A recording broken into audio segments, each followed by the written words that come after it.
Hello and welcome to today's webinar, Amazingly Simple Accuracy Through AR and VR Adoption. My name is Alyssa Chartier and I'm pleased to be your moderator today. A few housekeeping items before we get started. Make sure to check out those widgets below. You can resize anything during the presentation, and I have a helpful resource list down there for you with information about the wild and a bunch of other stuff we're going to talk about today. Be sure to visit our website, ASTI.com, to achieve your design and business objectives through our innovative solutions, training opportunities, and services. I have another webinar coming up soon, Things an AEC Firm Needs to Get Right with Collaborative Data. I would love to see you there next week. Click the link below to register. And be sure to visit ASTI.com/webinars. I have a bunch of training on there for you. And if you don't see something that you're looking for, shoot me an email at marketing@ASTI.com and we'll be sure to get something scheduled for you. And without further ado, I'm going to turn it over to our first presenter of the day, Rick Kramer. Rick, how are you doing? I'm doing good. Thank you so much for inviting me to today's session. I'm excited to be here. And thank you all for joining us on this webinar. I'm very excited to present it. And hopefully you all will see my presentation right now down either below or off to the side. And we're going to be talking about today is how easy it is to get into virtual reality and augmented reality. So without further ado, let me introduce to you the team. Starting off with Mark Petrucci. Mark Petrucci's on the call over here, and Mark is the Director of Services here at Applied Software. Among other things, he's a civil engineer, BIM application specialist, and a CAD manager with 27 plus years in the AEC industry, and 14 plus years teaching Autodesk applications such as Bim360, Revit, and most Autodesk software. And I'm happy to have him join us on today's presentation. He's a Revit certified professional, as well as an AutoCAD certified professional and a patent owner. So thank you, Mark, for joining us. Thanks, Rick. Happy to be here. Is me. A little bit about myself. I graduated from University of Florida, so go Gators. I also work as a technical support specialist at Applied Software. I've been working here for the past almost 6 years now, actually 5.5 years, providing BIM and technical support solutions to our customers with Revit, Bim360, VR, and everything Autodesk related.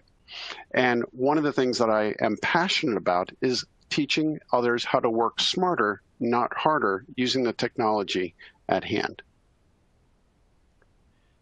Our guest speaker also is going to be Gabe Paz.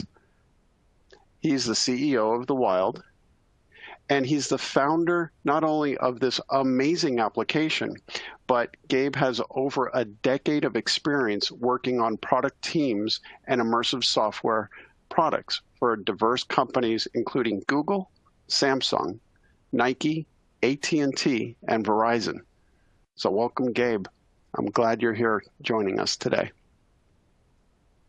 So before we begin, Alyssa's going to push out a first survey. And the first survey for all of you on the call today is, how are you or are you currently using VR to explore your design solutions? So for those of you in the next 20, 30 seconds or so, please click on yes or no if you're using VR currently. And then we'll give everyone about 15 seconds or so, and we'll take a look at the results. Just check that slide area and you should be seeing the question, are you currently using VR to explore your design solutions? Yes or no? And if you have any comments to that, please write those in the Q&A below. We'd love to hear what you're doing over there. And with that, we're going to go ahead and push the answers to the first one.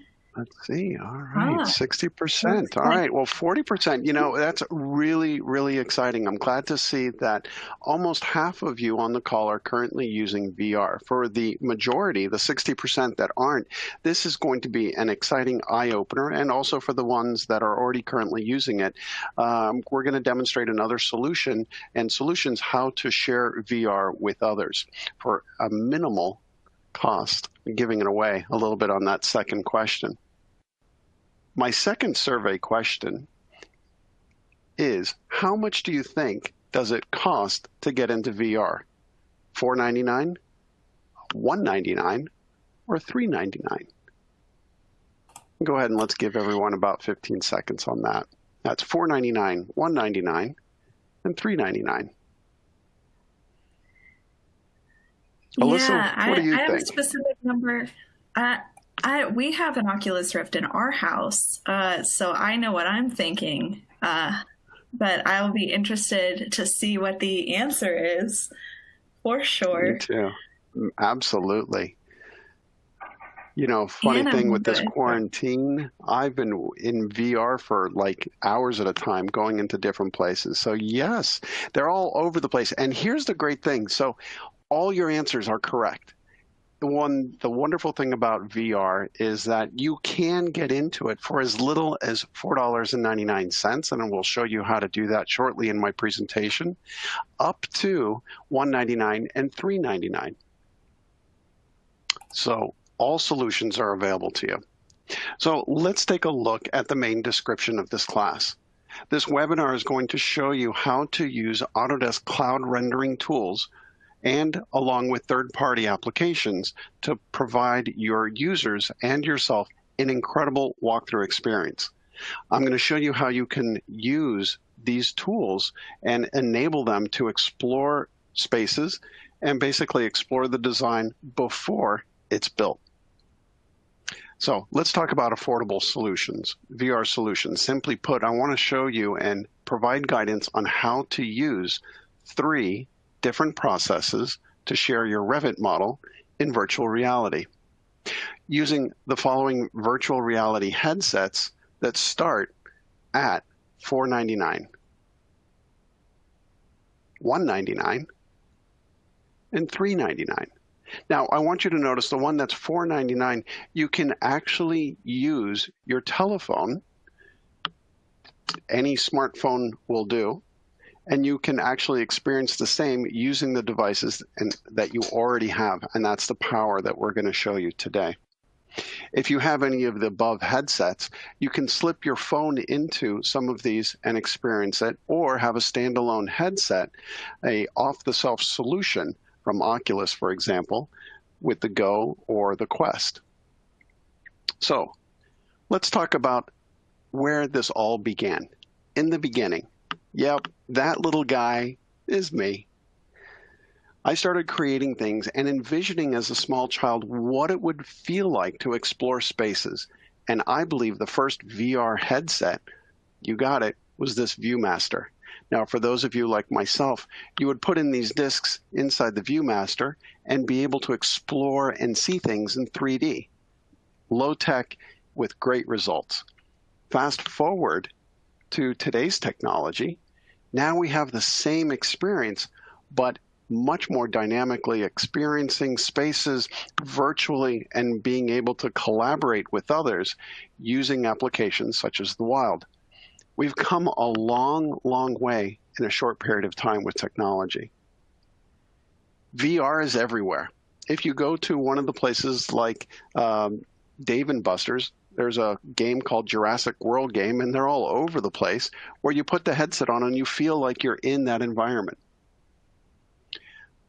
Now, where did this all come from?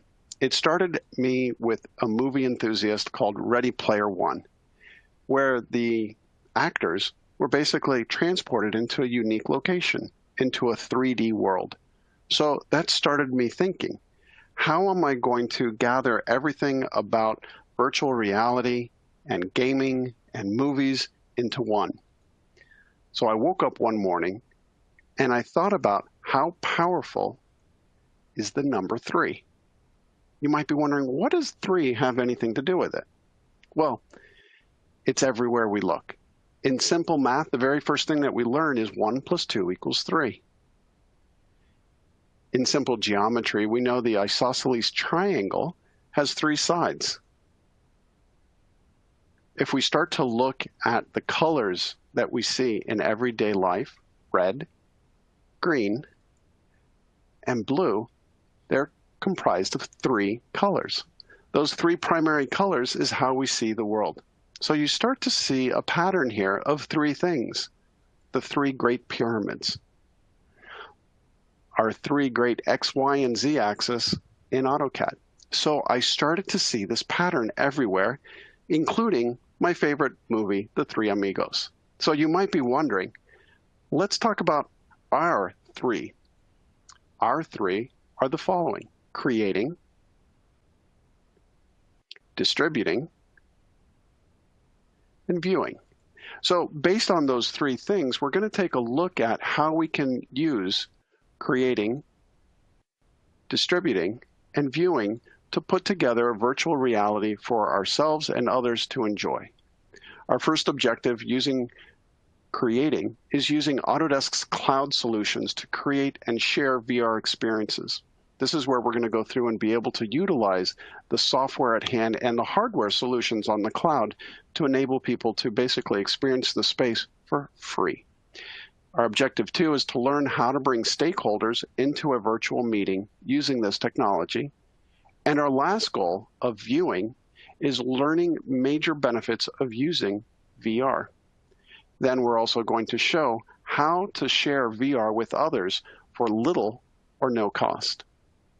So let's talk about VR. Let's define what virtual reality is first for those of you who don't know. Virtual reality includes the following: a simulated computer experience and the ability to interact with a group in a group environment. In addition to this, you can become fully immersed in a digital environment.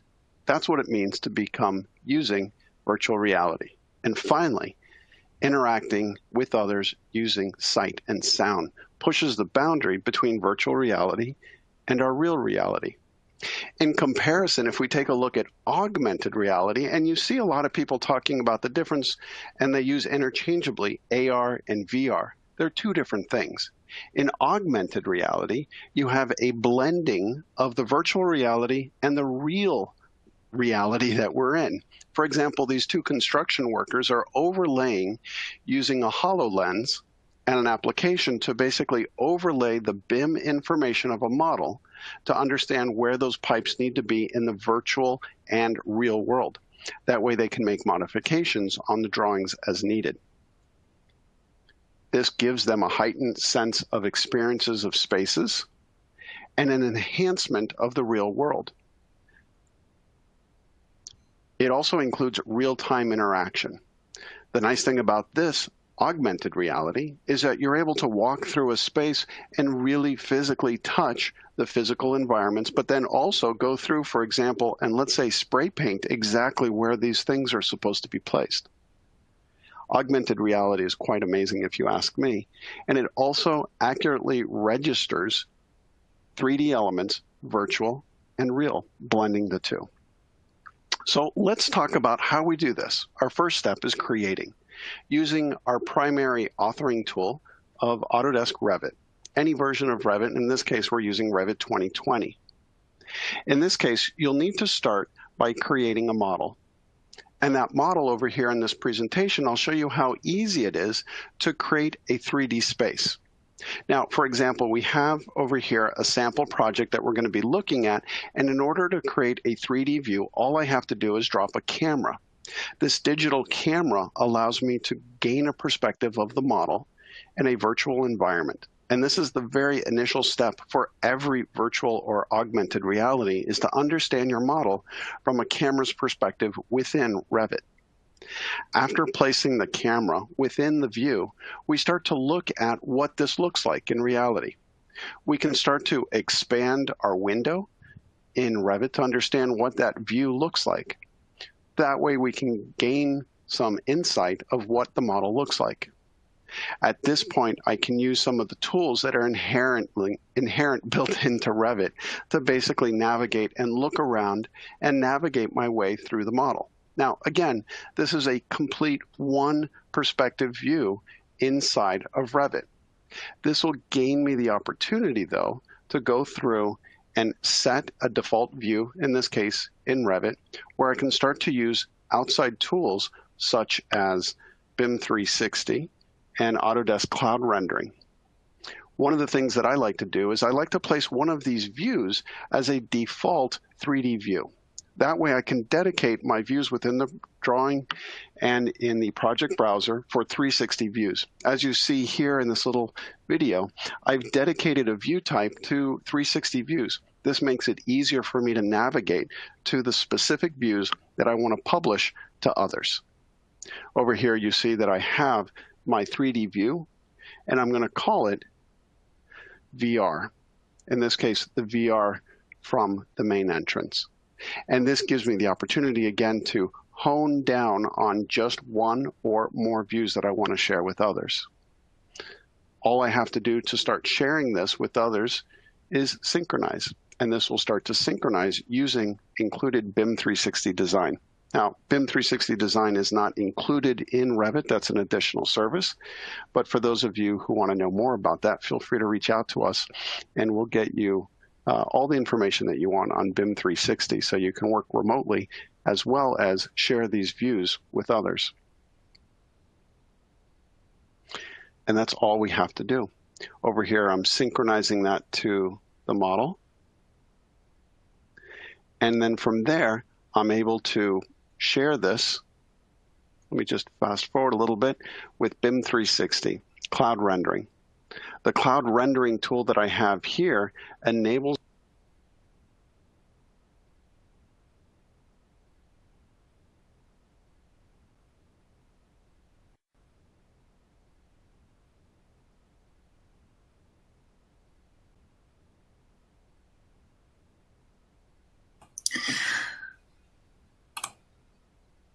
Rick, I think we lost you for a second there.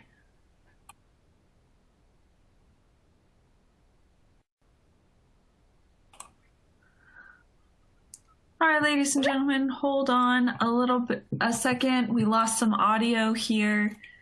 I think Rick just froze up. I'm pinging him. Hopefully you can just refresh and we will figure that out.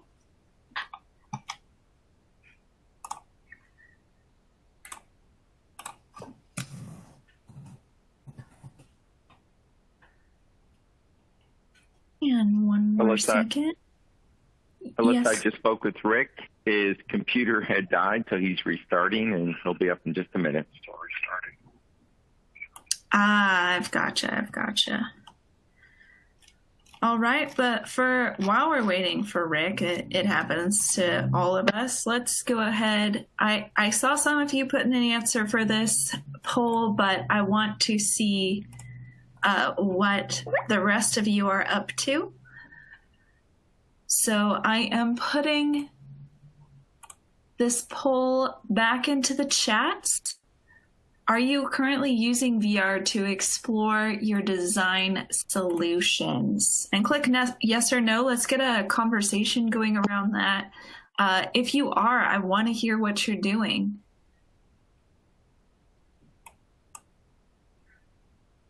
I'll be interested to see. Looks like we have some people submitting. Make sure to chat us below.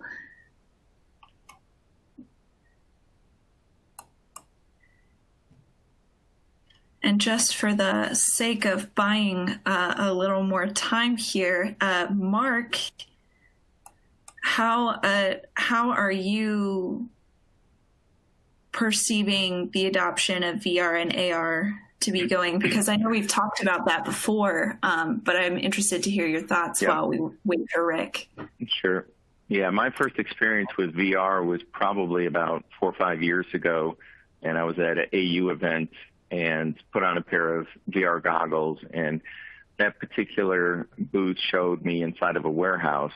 While everything looked really cool, what I really found interesting was this was actually a factory for an automotive factory, and they were using VR for workers to simulate where they would be standing, to make sure that they would be able to reach certain equipment, make sure that as certain equipment, like certain robot arms, would swing, to make sure that those robot arms would not interfere with employees. Another place where I've seen VR used, and this actually was my first experience about 7 years ago, maybe 8 years ago now, hospitals. a designer, doctors are very particular in operating rooms exactly where specific equipment is located. And so what they used back then was VR, and it was in the very early days, so that we didn't have a whole lot of capabilities except to just view a model and have placed a individual person in there and give them the ability to manipulate the scene. And so they would have doctors come to their office. They had this environment set up. They would put on some goggles, and they would literally start moving specific equipment around to set up their operating room before construction of the hospital ever started. So VR has been used for quite some time. It's just what we can do today with the technology. It's pretty incredible. I would like to see it used a lot more on the construction side. That is my background, which is construction. And so for constructability, clash detection, being able to get into the virtual environment and then making some edits, markups while in the construction environment, and then tying that into a project schedule, even better. We can then see the building as it goes up and making sure that we have enough room, we have enough clearance, we have the right equipment for use in construction. So a lot of opportunities with VR. Rick just texted me, and he just said his computer is restarting, which I thought he had said he'd done that before, so I think he's just following up on me on that. The other thing that I'll mention is on the AR side. With AR, overlaying the virtual world onto the real world or environment is a big plus. You know, in the early days with Bim360 Glue, we had the opportunity. Hey, Rick, are you on? I am. Hello. Okay. And I'll just quickly summarize. With Glue, we had the opportunity where we can overlay it with an iPad, and we'll talk more about that a little bit later. So welcome back, Rick. Thank you. Sorry about that technical issue. Let me just get to where I was before, and I do apologize for that, folks. Never know when things are going to go.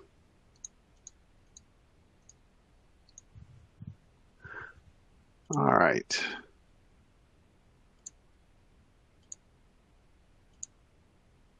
So here we go. Let me know when you see my second step, distributing. Hold on. Looks like we are almost there. There you go. Awesome. Thank you all. Sorry for that technical issue. What I was showing before I got rudely disconnected from the internet was basically creating the view within Revit. And what I was creating was a camera view within Revit 2020, and then utilizing cloud rendering services that are available to you when you're using Revit. Now, during the creation of that cloud rendering, you can send it up to Autodesk A360 Cloud Rendering, and as long as it's under a meg, you can go through and create a 360 panoramic view for free. If you keep it under a meg, it doesn't cost any credits, and each credit runs about $1 a credit or $1 a meg. So if you think about a 4 meg file, it'll run you $4. In this case, what I'd like to do is go through, and typically I'll create a low resolution one so I can see what it looks like and start to distribute it to other people. Now, there's some pros and cons here about sending distribution methods. For example, I can email it. When we're talking about virtual reality, I can also go through and create a physical flyer with a QR code. The pros and cons is that you physically, in this case, have a flyer that you have on your desktop that you can hold onto, and it's hard to throw away, but it's also harder to mass distribute versus an email. It's easily shareable. If we look at another option of distribution is websites. So renderings and virtual reality environments through websites can easily disperse to everyone globally, and you usually don't need to know how to create or update a website, but sometimes if you're the creator, you do. Third-party applications, on the other hand, are one of the best pros for sharing a virtual reality environment with others. The cons is that the clients need to be invited to the application, and there's a subscription cost. But the offset of that is, quite frankly, the quality and the experience of being in a virtual reality environment through a third-party application is hands down the most amazing experience, much better than any of the above solutions of distributing. The last one is just a mobile air-to-air drop. If you have a smartphone, you can start to share your 360 views using your smartphone device, an Android or iPhone. Let's see exactly how this is done. First, we re-render. Basically, the free view that we had before is going to give a low screen resolution. If we re-render a space like it is here, the space that you see gives everyone the opportunity to experience the space. But if you look carefully on the screen, this gives a fragmented, almost slightly fuzzy view at less than 1 meg, but it is free at the other hand. If you re-render, over here on the screen, you see that I have the ability to re-render online, and if I re-render, this will give me the opportunity to increase the pixel density and have a higher density of imagery, and it'll look better, but it also costs a few more credits. And again, those credits run usually about $1 a meg. You can see the differences between the screenshot that I have here of this new view. Now, the nice thing about this part of the presentation is you can experience the space, such as this little cafeteria here, with anyone using the 360 rendering built into Autodesk software and distribute it using 360 viewers. We can send it via email or sending it via a QR code. Now, let's take a look at one of those distribution methods. As I mentioned before, you can distribute them via a hard flyer, and this is great for leaving with someone. So if you can think about the view that we're looking at over here, that QR code, if you take your phone, you can actually scan it and be in that space. And I'll show you in just a second how you, right from home, can participate with us live in a 360 view. In the viewing methods, we have the ability to use the most common used smartphones, Apple and Android phones. First, we'll take a look at how to do this on an older iPhone. Simply open up your Google application on your smartphone on an iPhone. On the bottom above the W and E, you'll see a little scan right next to the microphone. If you click where it says C, and it'll bring up your camera, you have the ability to click on a QR code. The next pop-up on your phone will show you the ability to simply click on that website, which will take you to the 360 view. On a newer iPhone, all you have to do is open up your camera view. On your camera, all you have to do is point your camera to a QR code, and up at the very top, you'll see a hyperlink to go to that same 3D view. That is the easiest way to have others engage using their smartphone devices to be included in a 360 view. And this can all be done for little to no money without any additional hardware. If you're using an Android phone, it's a little bit different. Over here on the Android, go ahead and click on your home button. Over here, it'll say listening. Click where it says listening, and it'll be a series of dots, blue, red, yellow, and green. Go ahead and tap on that, and then it'll give you that same icon. To the left of the microphone is the scan QR code. When clicking on that, you can then point your phone directly at a QR code and bring it up. So if you have your iPhone or Android, get them ready, because you too are about to jump into a VR experience with us now live. I'm going to go ahead and leave this up on the screen. If you can, go ahead and grab your smartphone. I'm going to go ahead and open up mine, clicking on the camera, I'm going to go ahead and point it, and there it is right there. I'll click on the website, and in just a matter of moments, we all will be able to experience this virtual reality.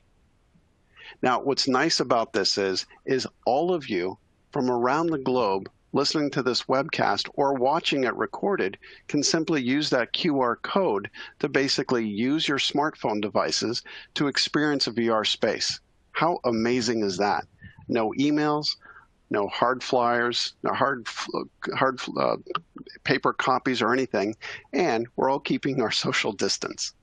If you take your phone and put it sideways, it'll go into a stereo view automatically on my iPhone. Built into this rendering is the ability to put this in a headset for as little as $4.99, those Google Cardboards that you slide in, and then you have the ability to basically move your head around to experience the space. If you don't have the Google Cardboard, all you have to do is take your phone, right side up, and now you have the ability to basically go through and see the space. How neat is that? Now, let's take this to the next level. Hopefully everyone was able to get into that QR code and experience the space that I created for you all to enjoy. Again, the landscape viewing, just take your phone sideways and then you can see it in a stereoscopic view. Let's take a look at other methods of seeing that same view is going through a web interface. A lot of companies are providing web interfaces of virtual reality to basically go through and walk through a space using the display on your computer. This website over here called Tilt Pixel, for example, has the ability to click on arrows to jump to other spaces. This gives the user the ability to experience the space without having to use a phone or a headset. That mobile device viewing, again, can be used for as little as $4.99, and you slip your phone in. The next step is using something like the Oculus Go. The Oculus Go, on the other hand, we can take the hardware that's included in it and get a higher screen resolution and refresh rate and send that same 360 imagery to the device through different methods. We can put it on a little thumb drive and share it inside of this headset. And this headset, on the other hand, gives you the ability to share it with others for a very, very low cost. And the screen resolution is much, much better than any current phone. But if you want to go all the way to the Cadillac experience, in my opinion, one of the best, hands down experiences is the Oculus Quest. Now, the Oculus Quest that I have here is exactly the same thing. I've pimped my ride, as they say, with my Oculus Quest. And the nice thing about a device like this is that it is an off-the-shelf solution. It's not tethered to any computer, and the complete environment is all done remotely, basically through this headset with no computer needed. All I need is an internet connection to receive that information. And we're going to experience that in just a little bit. The future of using devices such as this are also the ability to use your hands without having to use tracking devices like these controllers. I think we'll start to see that we can start to use our hands more and more so in the virtual reality just to grab things and point to things. And I think that time is even closer than we think. So let's talk about the main advantages for virtual reality. You can communicate your designs in an immersive environment. You can bring teams together, and you can have a huge impact on your presentations when delivering your content to others and making a better informed decision before it's actually built. Virtual reality, folks, is quite amazing.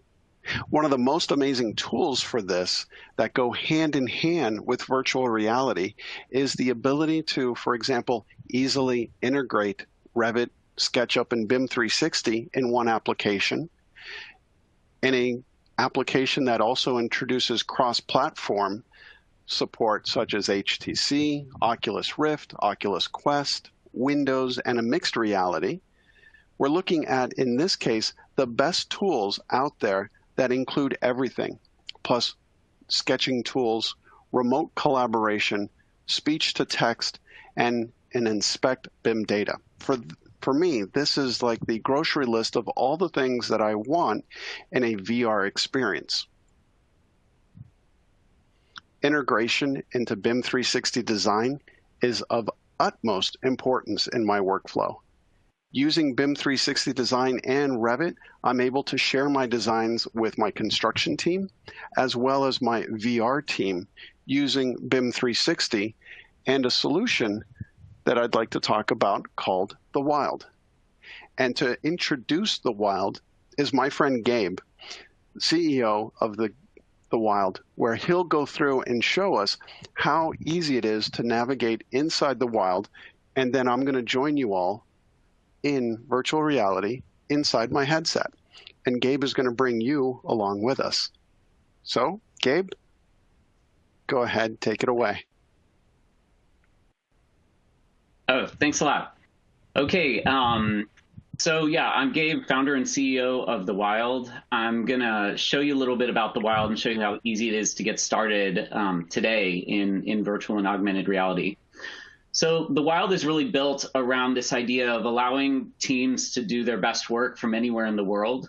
The Wild is much more than solely a virtual reality application or a visualization application. The core of what we're trying to do is to bring teams together inside of these spaces from the idea stage all the way through to the construction stage to really gain alignment on what you're trying to do together. So, like I said, it's a collaboration platform, sole built for AEC teams with integrations with Revit, Bim360, SketchUp, and the other tools that you're using every day to experience that work together in this virtualized environment. The Wild isn't solely for meetings because these spaces that we are able to create in the cloud persist over time. So think of it like having, almost like virtual real estate where you can go either together or at different times that is a manifestation of your design inside of our cloud. So we have a Revit add-in, which is one of the primary ways that our customers get their content into the Wild, but also Bim360 is newer integration that now we support. And it's really a magical experience because it basically, we're able to synchronize your content directly from Bim360 into a space in the Wild. So as you push those updates to Bim360, as the project evolves, you're going to see those updates inside of the space in real time, to be honest. Like if you push an update, it'll flow directly into the space. The Wild is really multi-user at its core, and I'll show you this when we get into the demo, but we really, any platform that you join in from, if anyone else is in the space at that time, you can see them, you can talk to them. And so it is a communication platform in that way at its core. You can mark up, annotate, sketch inside of that content, and so really integrating this not just as a tool that you can go in and look at your content and explore it together, but how do you ideate inside of that? How do you visualize what it would like to move this wall in 3 feet, or play with the layout of an interior layout of a room? We want you to be able to make those decisions immersively and experiment immersively so that your work can just move faster. You can make better, more informed decisions earlier. And all of this is cloud-based. And so you don't have to worry about backing up or storing these files. So without further ado, I'm going to jump right over to the Wild. This is what it looks like when you, this is what it looks like when you initially log in. as you can see here, you've got teams on the left, projects, and then spaces and collections. So you can really organize all of your content and even different versions of your content right here inside of our system. I'm just going to show you quickly what it looks like to integrate with Bim360. You can import or create a new space that's just an empty space right here. You can upload a space from a file. You could directly browse your Bim360 content right here. So jumping in here, you can select Navisworks files, Revit files, really any of those 3D content that's in Bim360, and then create a space from it. But for the sake of today, we are going to jump right into this Audubon space, which is, I think, a space that Rick shared with us. Yep. And inside here, we've got a few people joining. Okay, great. So as you can see, we've got Misha from our team. Misha's our product manager. We've got Mark here, and it looks like Rick is joining as well. I'm going to go ahead and turn it back over to you, Rick, and we will view in on you. Go ahead. Awesome.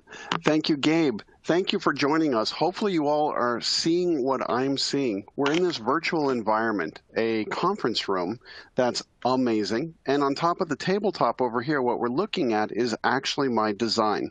Not my design, but the model that I've been working on. And we can start to go in and start to look at it by going around the model. Now, one of the things I might say is, hey, let's take a look at one of the great tools about the wild. One of many, for example, is I have the ability to, let's say, go over here, open up my model, and view all the different layers. And I want to take the roof off. I can just simply take the roof off, and let's take a look at our model. You'll see that that model really has a lot of things that are going on. Now, imagine trying to build this model at this scale and try to understand it.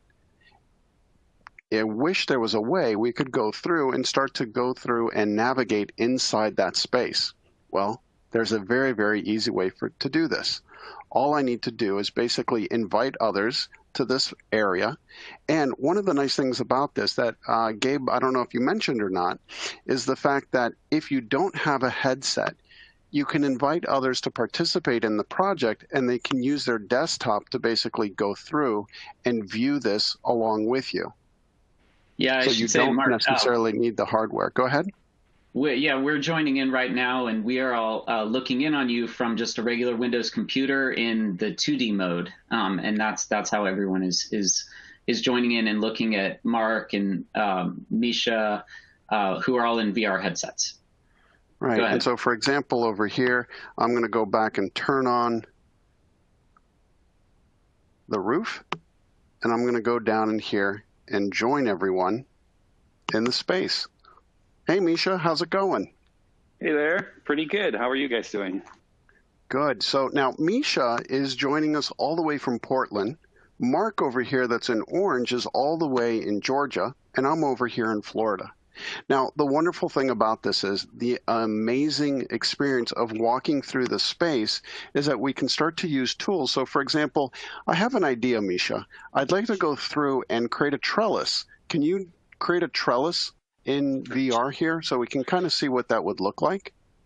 Sure. So I'm just selecting our massing tool and pulling out some elements here, making an array of some of these elements here, pulling them out, just a quick sketch of what this could look like. I could also sample some different materials. So I have a CMU material here. You can pull that up.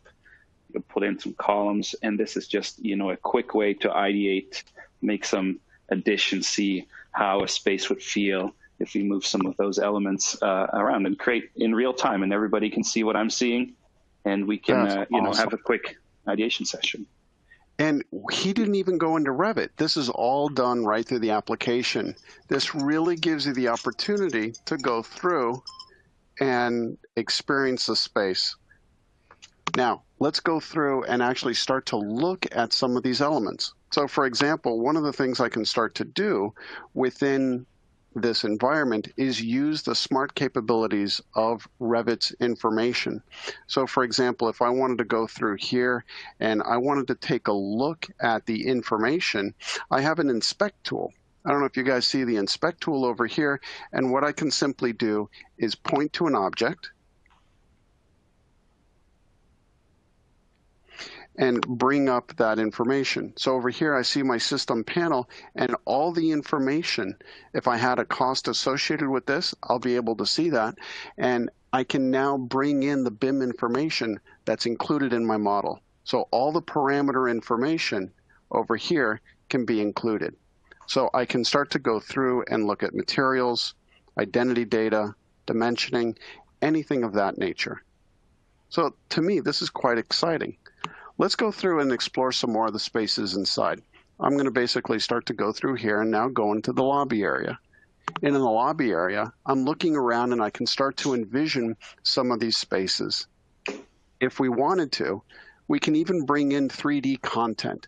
All this 3D content that you have, such as furniture, you can start to bring in if you have individual standing chairs or tables, people. You can even bring anything you want. And the information that we have here is basically very photorealistic. So you can imagine, you're not only having, you can use real Revit models, but you can also start to integrate models that have already been created elsewhere and bring them into this environment. So we can really start to go through and start to move these objects around as needed. Now, let's say, for example, I wanted to go through and make a comment. So, Misha, can you show us how you can make a comment? Which are these comment cards that you see over here?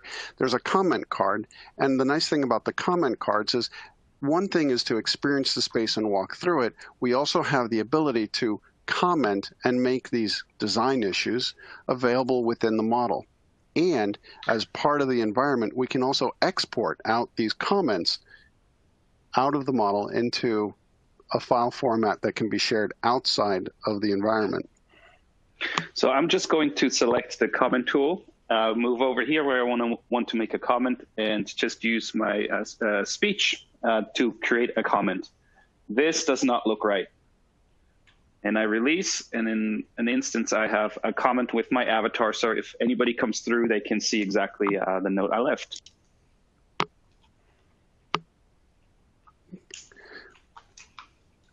Let's go ahead and add another cut sheet for this desk. And there. And I've placed my comment as well. And I can go through and place it in here as well. So all of these comment cards you notice over here have my name associated with them. So we can start to go through. Let's go through, for example, another really nice thing is not only to experience the space, but to start to do some dimensioning. One of the things that I've always wanted to find out is, for example, over here, I want to find out exactly how high this light fixture is. Using such tools as the measure tool, this is actually really easy to use. For example, I have my screen over here, all my tools, and I have the measure tool.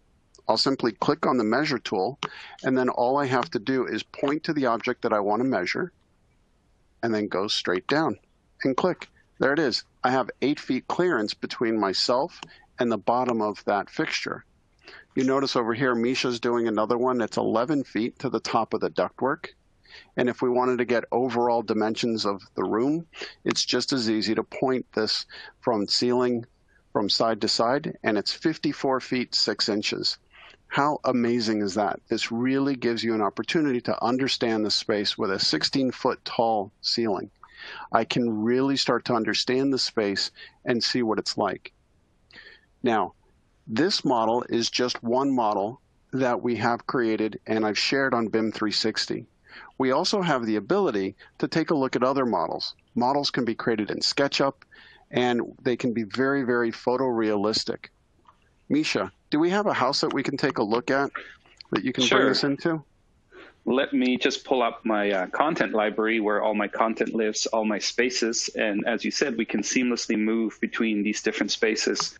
So I can just pull out this space that shows up as a portal, and I can go inside and then bring one at a time of you over. So Rick, let's hop over.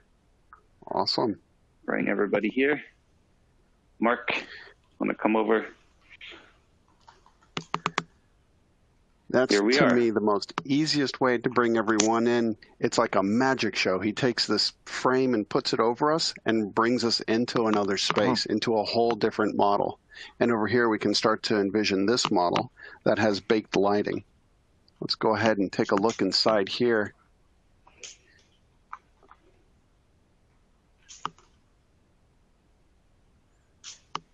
And we can start to take a look at objects.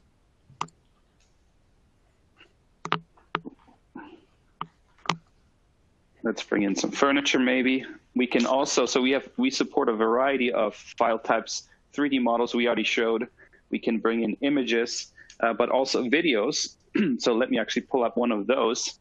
I bring this in here, put it up on the wall, and it's a little clip showing our interface for AR. So you can even project a space like we're in right now onto a physical site, as you can see.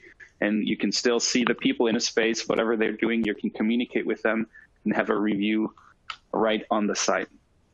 Right. And this is just a regular MP4, right? Just a standard, something Yes. you could capture. Exactly. Any video. We support standard formats, so you shouldn't have a problem getting your videos into the wild. And the Just pulling iPad some- that we're seeing, that's actually something that we can do now? Yes, correct. That's available through our iOS app. So, folks, you can use, again, as a quick recap, we can go all the way from beginning with our smartphones to experience VR spaces.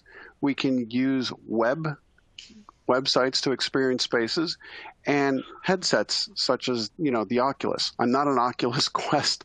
I'm not part of their company, but boy, I tell you, this device really gives us the opportunity as a standalone, off-the-shelf environment where we can go through and start to walk through the space. There's so many tools. And for example, I can come over here. I can take a picture of the space. I can grab my camera and snap a picture. And there's a photograph over here. I can simply now have that and take a picture and share that with others. Over here, I'm going to say smile. And actually, he's smiling.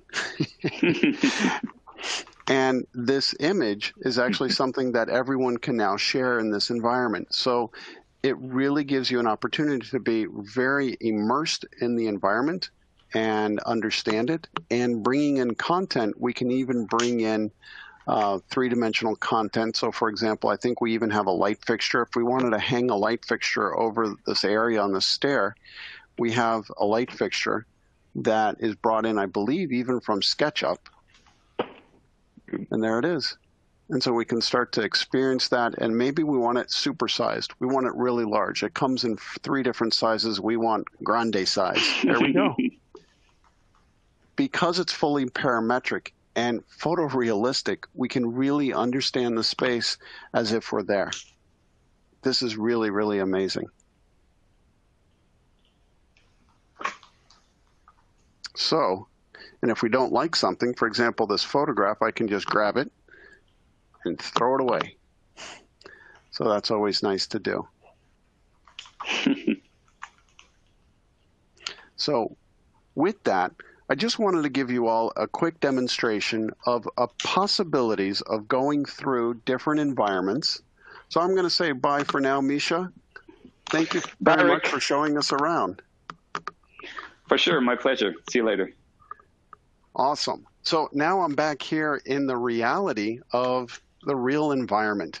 Now, with a few minutes left in our webinar, again, as a quick recap, you have the ability and the tools at your disposal, all starting with Revit, to basically start to create these environments.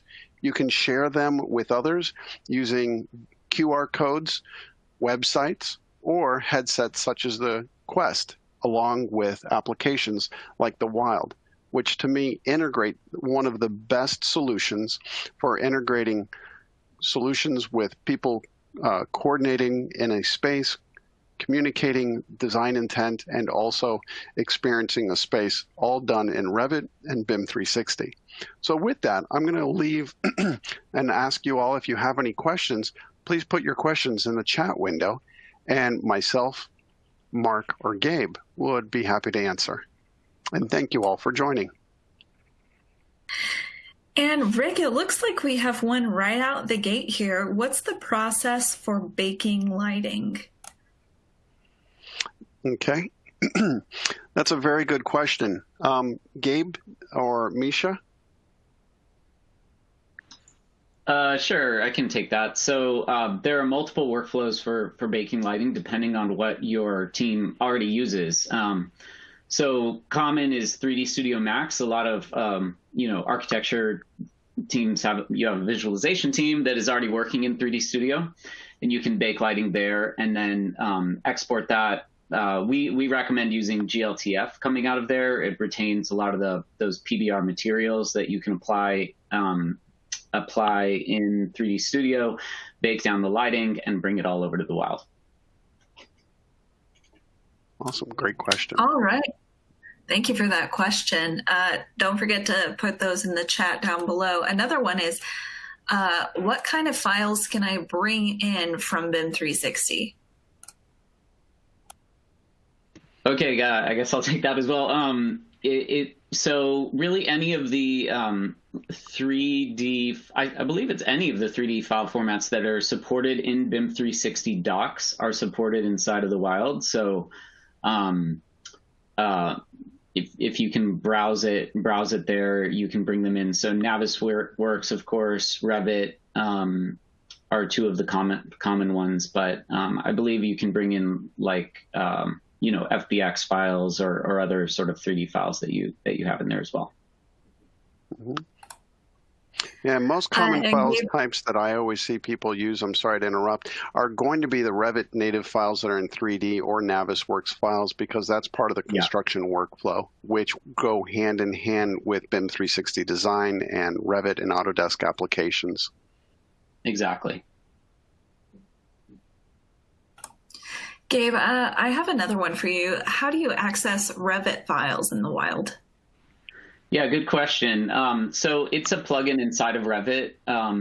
There's a toolbar inside of Revit that just has a simple button that says view this content in the wild, and it allows you to select a 3D view, and then you synchronize that 3D view to a space. And once you do it the first time, then it's connected, and so you can just, similar to Bim360, then you're just pushing updates to the wild over time.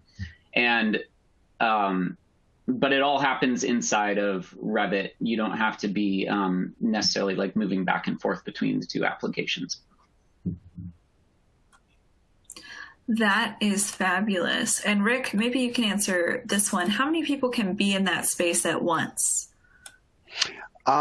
Actually, that's going to be another question for Gabe. I believe that's a. So it's 10 people in a space at a time. Primarily, what we always say is that it's a social limitation more so than a technical limitation. When you have it's very similar to planning an event or having a meeting, in a physical room. It's very different to plan a meeting for a small group of 5 to 10 people versus a group of 20 or 100 people, which ends up being more of a broadcast, a presentation that takes place. The wild is really optimized for small groups of people, small creative teams to work together. And if you need to broadcast to a larger group, we recommend doing that similar to how we did it today, where you're using Zoom or a broadcast, application like we're using here to broadcast a single point of view to a larger group and then have some people inside of the space. It's just for the purposes of having a really effective, smooth interaction inside of the space, that's what we recommend. All right, and we are right up at 1:29. So I think I'm going to close us out here. But where can people find you? Put in a plug for yourself, Gabe. Sure, you can go to thewild.com/ASTI. We are, if you go to that link, we are running a special, which is, I believe, 2 seats for the price of 3. 3 seats for the price of 2. Yeah, it's super easy to get started on our site. We can set you up with a trial and get your team in there working today. All right, thanks. And it looks like we have one more question, and I would be sad to miss it. So if you have to log off, thank you for joining us. But Hugh just typed in, are there any long-term plans to be able to push content back to Revit, modifying the model from within VR? This is something, we get asked about a lot, and it, it's a complicated answer because, unfortunately, but because we really want you to feel like inside of the wild, you can, ideate and play with your content. And we don't want this feeling that you're going to potentially destroy, that source of truth that you have inside of Revit. Also, the wild is sort of unique in that it's not just a single Revit file inside of the space.